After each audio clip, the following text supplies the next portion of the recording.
Hello guys, അസ്സലാമലൈക്കും. അപ്പോൾ ഞാൻ ഇന്ന് വന്നിട്ടുള്ളത് നാടൻ ഐറ്റമായിട്ടാണ് കേട്ടോ. വേറെ ഒന്നല്ല, കാടക്കോഴി, ചീരക്കോഴി എന്നറിയപ്പെടുന്ന കാടക്കോഴി മരുന്ന് വെച്ചത്. ആദ്യം ഇതിന് വേണ്ടത് കാട നല്ലപോലെ ക്ലീൻ ചെയ്തിട്ടുണ്ട്. ഞാൻ 2 കാടയായിട്ട് എടുത്തിട്ടുള്ളത്. അത്യാവശ്യം കുഴപ്പമില്ലാതെ 5 ചുവന്നുള്ളി, ഒരു കുടം വെളുത്തുള്ളി, അത്യാവശ്യം നല്ലപോലെ എമൗണ്ടിൽ ഇതെല്ലാം ഒന്ന് നമുക്കൊന്ന് ചതച്ചെടുക്കാം കേട്ടോ. നല്ലപോലെ അരയരുത്, കുറച്ചൊന്ന് ചതച്ചെടുത്താൽ മതി. അതെല്ലാം കൂടെ നമുക്ക് ഈ കാടക്കോഴിയിലോട്ട് മിക്സ് ചെയ്ത് കൊടുക്കാം. ആ ചതച്ച സാധനവും കാടക്കോഴിയും അതുപോലെ തന്നെ നമുക്കതിലോട്ട് ആവശ്യമില്ല കുറച്ച് പൊടികൾ, കുറച്ച് കറിവേപ്പിൻ്റെലൊക്കെ പ്രത്യേക രുചിയാണ് കേട്ടോ. പിന്നെ കുറച്ച് വെളിച്ചെണ്ണ വെച്ചിട്ടുണ്ട്. ഭയങ്കര ടേസ്റ്റ്, എൻ്റെ ഫേവറേറ്റ് ഡിഷാണ് കേട്ടോ. അത് വൺ ഓഫ് ദ ഫേവറേറ്റ് ഡിഷാണ്. ഇതിപ്പോൾ കാടയാണെങ്കിലും ആടാണെങ്കിലും താറാവാണെങ്കിലും നാടൻ കോഴിയാണെങ്കിലും ഇങ്ങനെ വെക്കുകയാണെന്നുണ്ടെങ്കിൽ പ്രത്യേക ടേസ്റ്റാണ്. ഇതെല്ലാം ഞാൻ അങ്ങനെ വെച്ച് കഴിച്ചിരുന്നു കേട്ടോ. അപ്പോൾ എല്ലാവരും ട്രൈ ചെയ്ത് നോക്കണം. 1 ടീസ്പൂണ് മഞ്ഞൾപ്പൊടിയും 2 ടീസ്പൂണ് മല്ലിപ്പൊടിയും പിന്നെ ഒരു പാകത്തിന് കുരുമുളക് പൊടി. ഞാൻ മക്കളെ കൂടി കൺസിഡർ ചെയ്തുകൊണ്ട് ഞാൻ കുറച്ച് കുരുമുളക് പൊടി ചേർത്തിട്ടുണ്ടായിരുന്നു കേട്ടോ, ഒത്തിരി എരിവില്ലാതിരിക്കാൻ വേണ്ടിയിട്ട്. പിന്നെ ആവശ്യത്തിന് ഉപ്പ്. പിന്നെ വെള്ളം ഞാൻ ചേർത്തില്ല, കുറച്ച് വെള്ളം കൂടുതൽ ചേർത്ത് വറ്റി വന്ന് ഇതിങ്ങനെ വിണ്ടെടുക്കാണ്ട് അതിൽ ചെയ്യേണ്ടത്.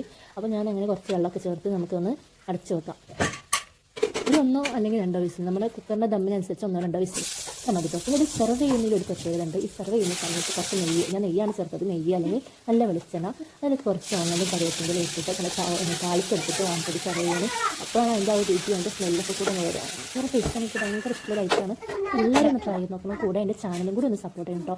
എന്തായാലും നമുക്ക് ഈ ആരോഗ്യത്തിനൊക്കെ നന്നായിട്ട് ഇരിക്കാനൊക്കെ വേണ്ടിയിട്ട് ഈ ഒരു ഐറ്റം നല്ലതാണ്, നടുവേദന എന്നൊക്കെ പറഞ്ഞ് അങ്ങനെ കേട്ടിട്ടുണ്ട്. ഞാൻ ചുവന്നുള്ളി ഉള്ളതുകൊണ്ടായിരിക്കും അതിനെ ചീരക്കോഴി എന്ന് വിളിക്കുന്നത്. നാടൻ കോഴി വെച്ചിട്ടാണ് മെയിനായിട്ട് ചെയ്യാറ്, കാടക്കോഴി വെക്കും. അങ്ങനെ ഞാൻ കാട കൊണ്ട് വെച്ചിട്ടാണ്. ഭയങ്കര ടേസ്റ്റാണ്. അപ്പോൾ നമുക്കൊരു അത്യാവശ്യം പൊറോട്ടയോ നല്ല ചോറിൻ്റെ കൂടെ ഞാൻ ചോറിൻ്റെ കൂടെ വെച്ചു. നല്ല മഴ ഉണ്ടായിരുന്നു, ഭയങ്കര രുചിയായിരുന്നു. എൻ്റെ ഫേവറേറ്റ് ആണ്. അപ്പോൾ എല്ലാവരും സബ്സ്ക്രൈബ് ചെയ്ത് സപ്പോർട്ട് ചെയ്ത് ചെയ്യുന്നത് പറ്റാൻ വേണ്ടിയിട്ട്.